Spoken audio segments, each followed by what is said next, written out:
Well, hello there. We are talking The Mandalorian Season 2, Episode 4. Don't put the wrong number of fingers. Episode 4. So that is super, super exciting. Thanks so much for joining us. I'm going to get the word out on our social media here. Bear with me.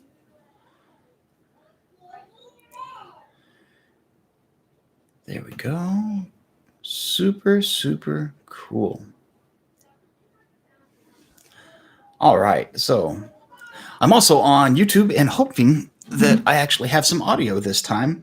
I know last week was all kinds of technical issues, and my computer ended up blowing up. So I have a new machine setting everything up, hoping that things are going well. So I'm going to do a quick audio check.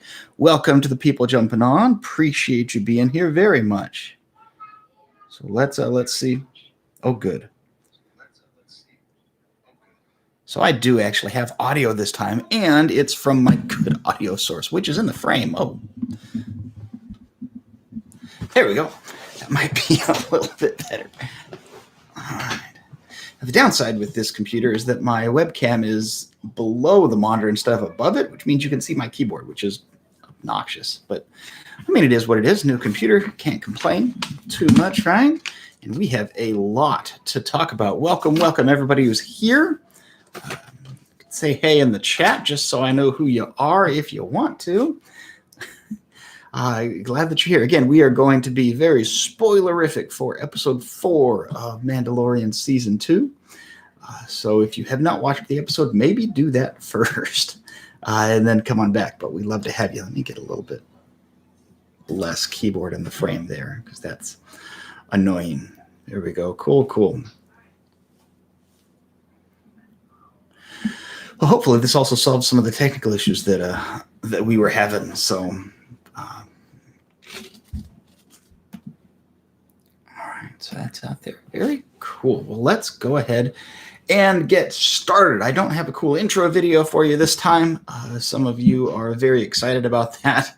I just haven't set it up on the new machine yet. Barely got the thumbnail in on this machine before we actually started everything off. And I took a couple of notes. I watched this episode a bit later than usual. So I am not fully, not fully counting on my memory to take care of everything. Haven't even had my coffee yet. It's terrible.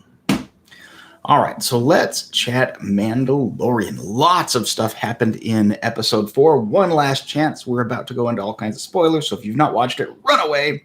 But episode 4. So as predicted in last week's discussion, we have another episode with no Ahsoka, and while you're here, Mando, we really need your help in order to do what it is that you need us to do. So I told you that was going to happen again. That did absolutely happen again. My powers of prediction are amazing and again very predictable because that was a pretty easy one to do. So it's neat to see some familiar faces back. We are back on Navarro for repairs. Carl Weathers' character is here, and he actually directed this episode. He did a great job. This was a great episode overall with everything that did it. Once again, we'll get into this in a little bit later, but once again, Jon Favreau and his team point out that they're the ones that know how to do Star Wars callback and really get people engaged in the Star Wars story better than everyone who was in charge of the new trilogy. It makes us wish that they're the ones that were in charge for that entire new trilogy of Star Wars, even more as every episode goes on, because this is how you do things that are subtle and definitely there and great callbacks and not mashed in your face, and I loved the way that they handled that. We're back on Navarro, which is the planet that kind of started it all off. So this is where Mando's original sect was, the original group of what we now know as the Watch Mandalorians that were in hiding. This is also where the standoff with Moff Gideon ended everything last time throughout the entire town. And now it's been cleaned up quite a bit. So they have gone out of their way to build schools, to make walking the city streets safe, to clean up all of the crime and corruption that happened throughout most of the planet. And the only thing left is one little last leftover Imperial base that's on the far side of the planet. And they just clean that up, and then Navarro is a safe place to go and can actually be a central trading hub, which would be a great economic driver for them, and really, just really clean up the hometown that had such a terrible reputation. That's ultimately the goal, and that, unlike most of the reasoning for Star Wars events to happen, is very believable and plausible, and deep, goes beyond just the scope of the story, which is really nice to see. We also see the return of Cara, and she becomes the second Marshal that we have seen this season. So I'm wondering if that's going to start to become a thing. We start seeing the Marshals of the Outer Rim Territory planet, which would be completely appropriate as we start cleaning up. The remnants of the Empire are gone. We know, of course, the Jabba's influence is gone from the area, and so it's a cleanup time, and it looks like they're really taken to task with that. So very cool to see a second Marshal. And like I said, just the different ways they actually did fan service. Let me go through just a brief overview of what it is that happened, just to remind us and get us all there, and then we'll start talking about it. So Cara and Weathers need Mando's help in order to clean out this last Imperial base. It's just kind of some stragglers with a skeleton crew. They get there, walk straight up to the front door, which is completely unguarded because that's normal. And once they get in, they realize this is not just a little straggling Imperial base with a skeleton crew. This is a fully operational, not just base, but lab.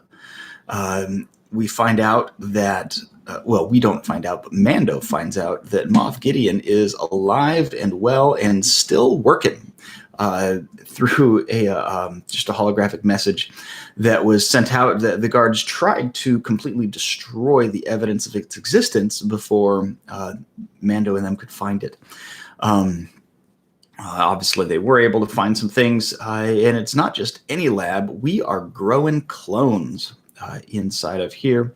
And we find out from the message that the reason why Moff Gideon and the Imperials in general were after Baby Yoda is because they're trying to use his Force-sensitive blood with those midi-chlorians, thanks prequel trilogy, trying to harvest Baby Yoda's blood in order to make clones that can be Force-sensitive. We'll get into that into a minute.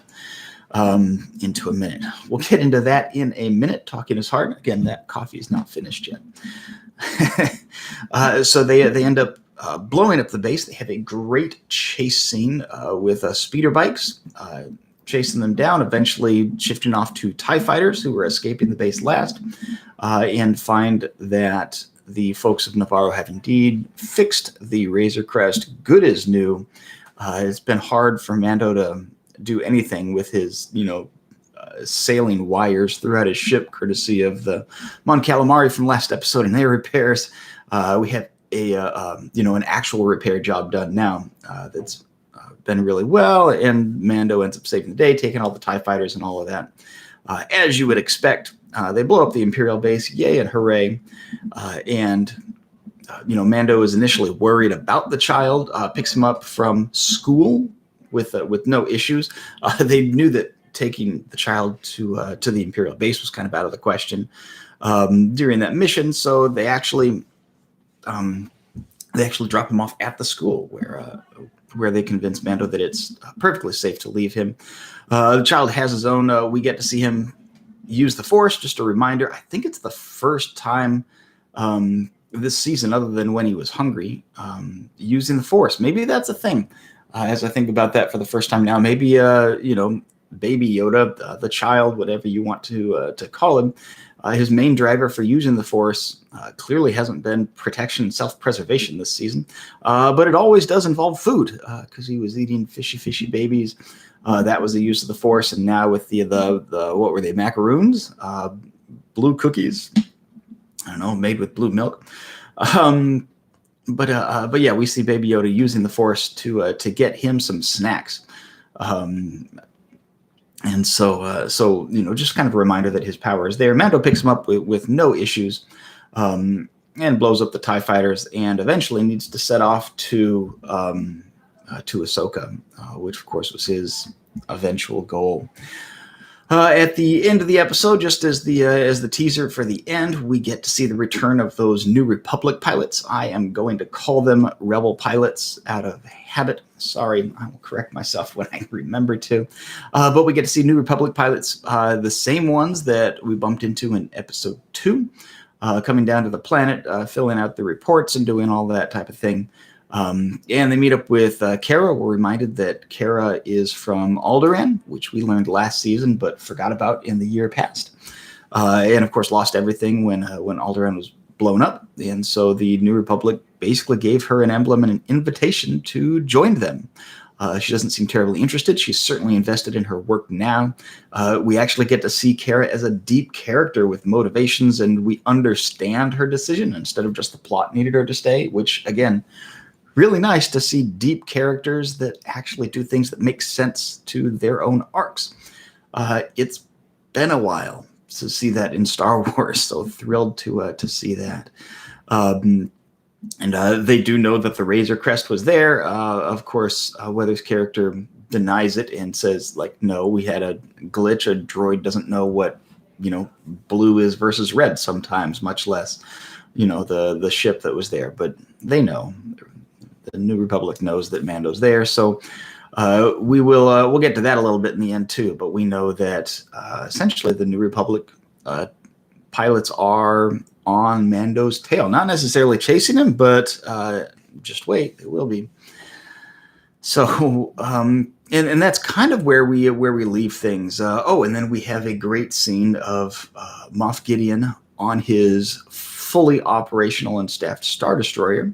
With his freshly cloned new army, since Mando kind of blew up the last one, with a tracking device on Mando's ship. One of the characters who looked a bit shifty at the time, who did the repairs on the Razor Crest, confirmed to Moff Gideon that he put a tracker on his ship. So we get to see that as well. Gideon has a very clear goal of getting back Baby Yoda, and we understand why. Mando has a very clear goal to get to Ahsoka, and we understand why. The Rebels have kind of an implied goal of finding Mando again, and we don't really know why, but we'll find out, and I think that'll come into play later. And we know from last episode that Bo-Katan has a very clear goal of coming after Moff Gideon. So all of these people are slowly getting to the same place, and we'll get to future predictions in a minute, but looks like all points are converging, or all lines are converging on one point, which is very cool to see. A couple of things just from my notes here. I loved the fan service that got thrown out. So you'll remember, and like I said, Navarro in this city specifically is where season 1 ended, the standoff with Moff Gideon in the streets. We have the home of the bounty hunter guild here. Lots of underground societies, lots of criminal gangs and organizations. Of course, there's an Imperial base on this planet, which makes a bit more sense as far as why they were able to do business here, of all places. And at the end, you remember that IG-11 sacrificed himself in order to save the day at the end of season 1. I told you they were spoilers. Hope that didn't knock anything out for you.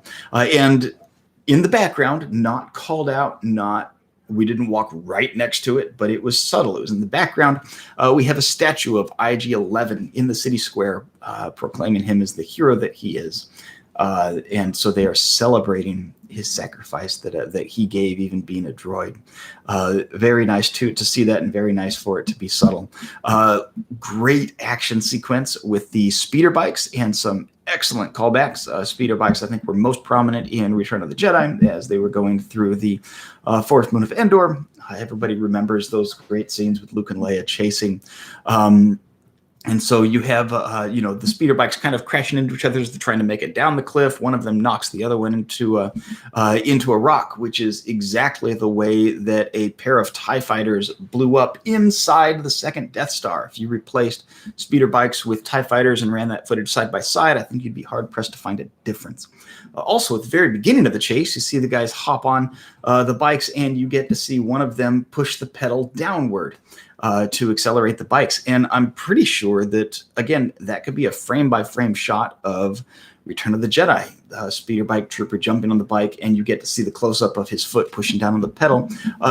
I bet, aside from the background, frame by frame, that's probably accurate, side by side.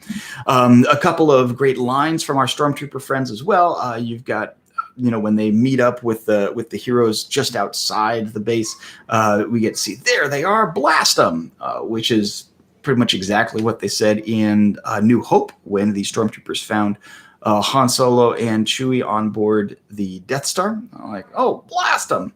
Like, I'd rather not. Maybe we should discuss this. Blast them. Of course they say blast them. Just shoot. If you just shoot, you'd have killed him. The Empire would have won a long time ago and several times over. Just pull the trigger. Anyway, Stormtroopers are dumb. We learned that a lot last episode too, and got lots of confirmation. It was very cool to see the shot of the Star Destroyer floating overhead. From the overhead angle of the camera, which again is exactly the same angle and the same duration as the first Star Destroyer we see from episode 4 New Hope. I believe this is the first Star Destroyer we've seen in The Mandalorian. So again, a great callback, very intentional. And even the lava callback. So, we know that Kara references the lava tide outside the front door. And you remember they actually rode the lava river out of the base at the end of season 1. So very, very subtle, clearly there, great fan service without taking away the events of the actual plot they're trying to move forward with. Just really, really cool to see Star Wars going in that direction again. Everything makes sense. Everything is coordinated and intentional. Nothing is thrown in your face. For the most part, events didn't happen because the plot needed them to. I say mostly because, Mando has brought Baby Yoda into battle all season long this year. And going into what should be an abandoned Imperial base with only a skeleton crew shouldn't really be an exception. You wouldn't think. The only reason to leave him behind is so that you can add drama when you suddenly need to go get him again.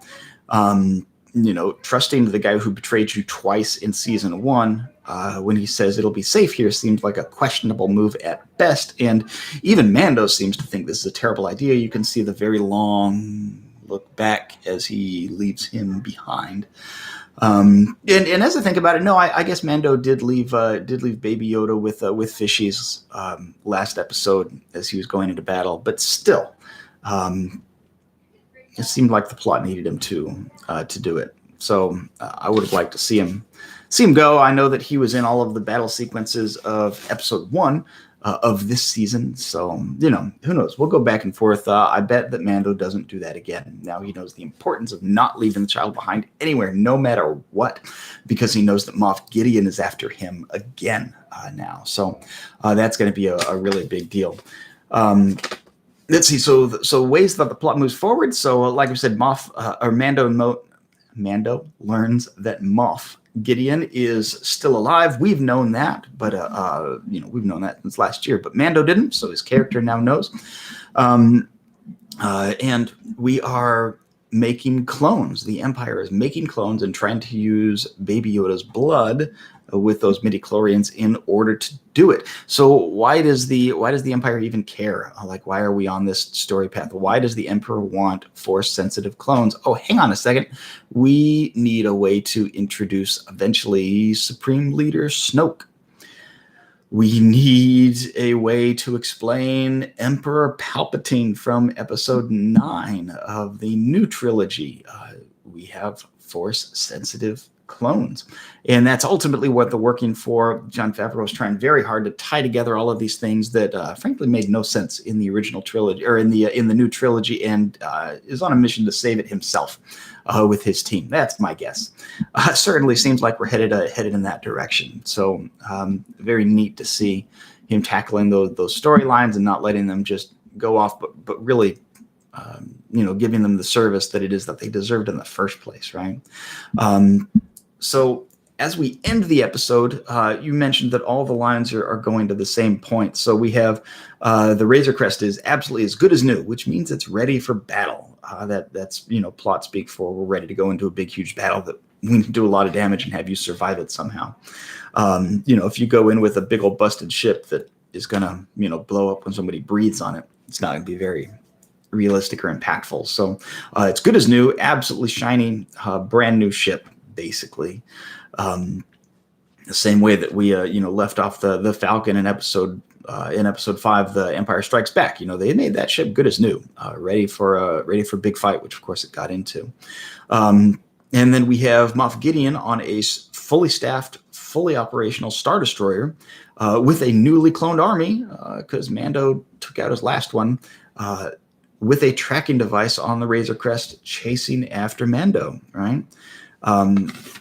We have Mando headed to Ahsoka, and is being tracked as he's on the way over there. So it looks like, and here's my initial, my knee-jerk reaction, my flinch is to be disappointed at this. So it looks like season 2 is going to be like a multi-episode standoff of Mando and his friends against Moff Gideon. Like, I've seen that before. We've been there. We've done that. With all of the trailblazing and great story writing that we've seen from this season, I expect it to be different. I expect to be surprised. But, I mean, ultimately, is that where we're headed? It kind of looks like it. That would be a little sad, but Mandalorian Season 2 has not made me sad yet. So I will hold out some reservations.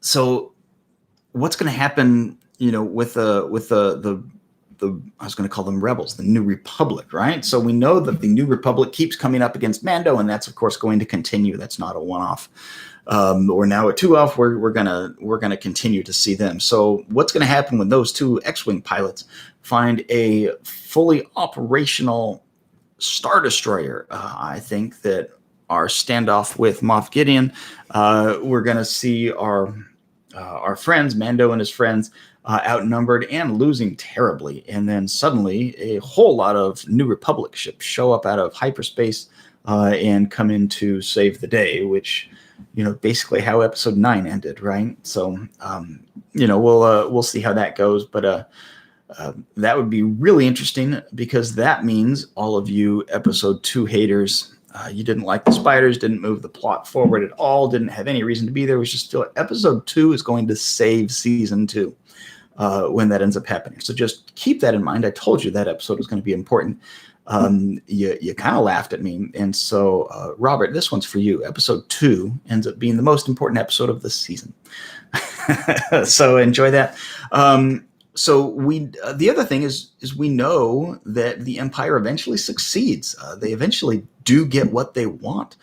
Supreme Leader Snoke does exist. Emperor Palpatine does return.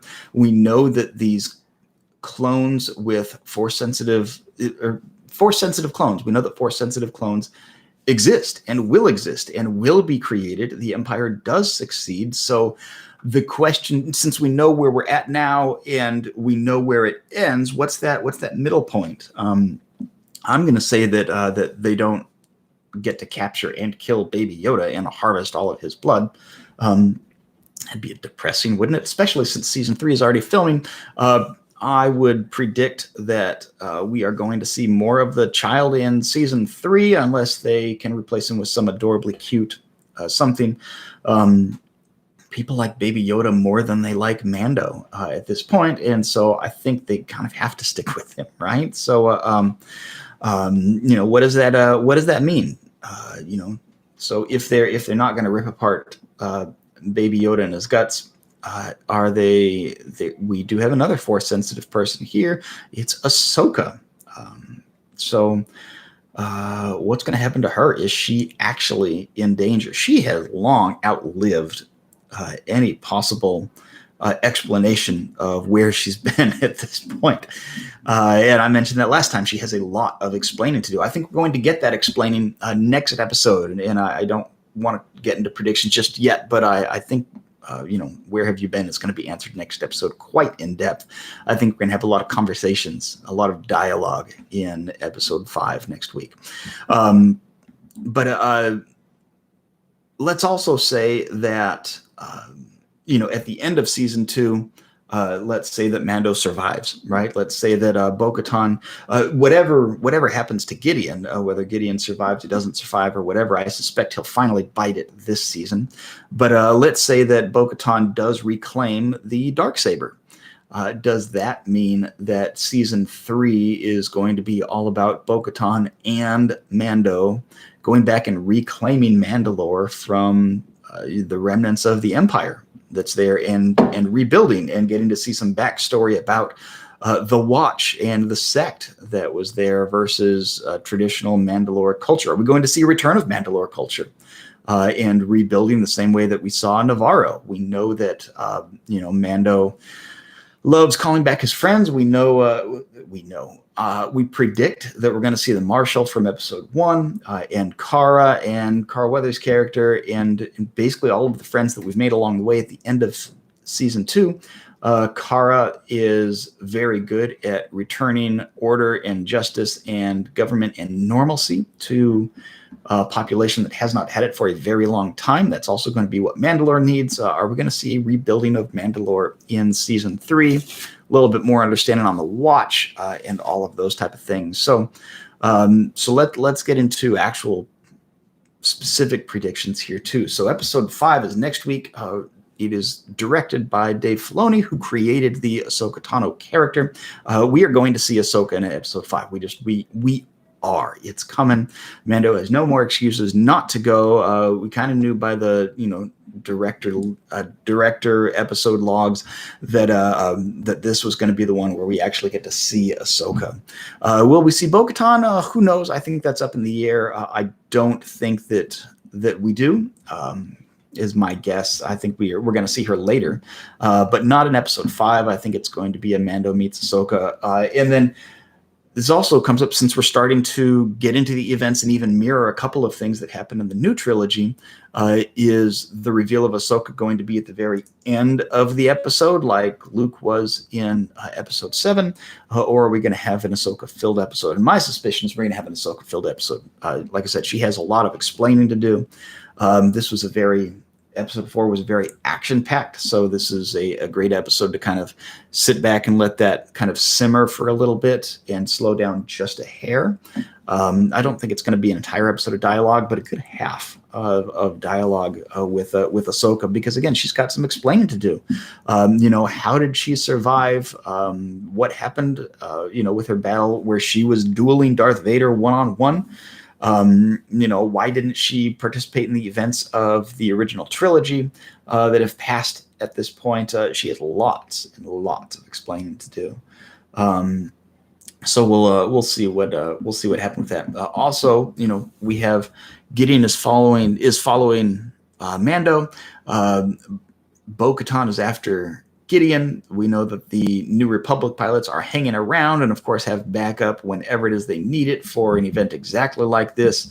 And all of them are heading straight to Ahsoka. So, we'll see a couple of teasers of people getting close and everything. And so we'll see what happens. But, we're starting to see the progression towards the end of the season. Everything's kind of wrapping up together in a nice little bow, all again leading up to a standoff of Mando and his friends against Moff Gideon at the end of the season. So we'll see what happens with that. I'm interested in what you think, though. So do you think that that one of our Force sensitive peeps are going to die at the end of the season, whether it's Baby Yoda or whether it's Ahsoka? Do you think that maybe the Empire gets its hands on Baby Yoda and once again has time just to withdraw a little bit of that blood?